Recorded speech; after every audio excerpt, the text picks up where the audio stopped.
before you not as an expert, but as a concerned citizen. One of the 400,000 people who marched in the streets of New York on Sunday, and the billions of others around the world who want to solve our climate crisis. As an actor, I pretend for a living. I play fictitious characters, often solving fictitious problems. I believe that mankind has looked at climate change in that same way, as if it were a fiction, as if pretending that climate change wasn't real would somehow make it go away. But I think we all know better than that now.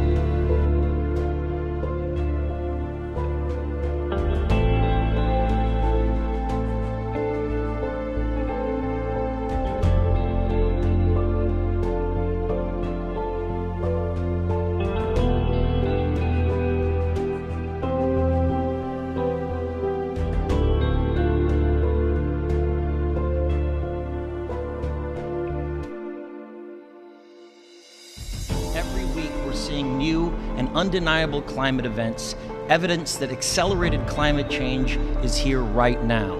Droughts are intensifying, our oceans are acidifying, with methane plumes rising up from the ocean floor.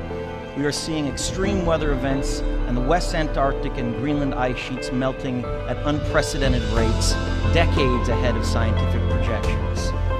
None of this is rhetoric, and none of it is hysteria. It is fact.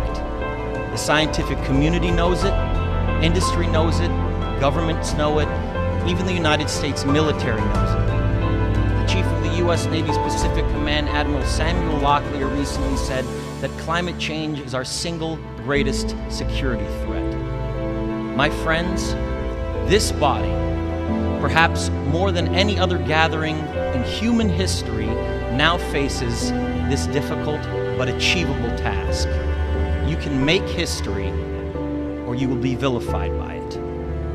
To be clear, this is not about just telling people to change their light bulbs or to buy a hybrid car.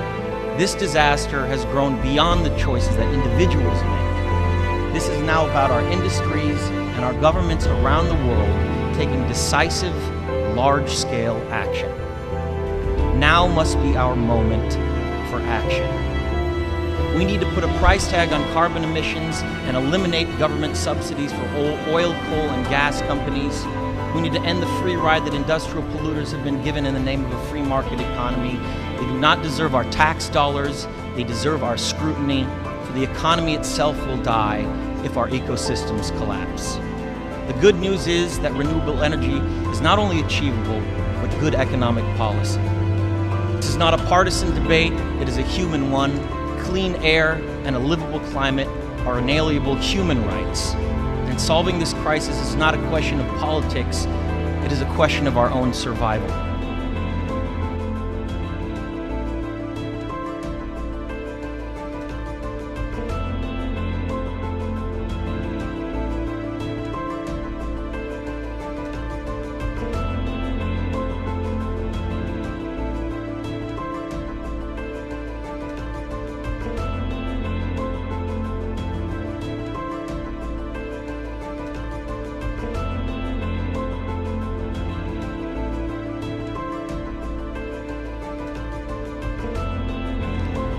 This is the most urgent of times and the most urgent of messages.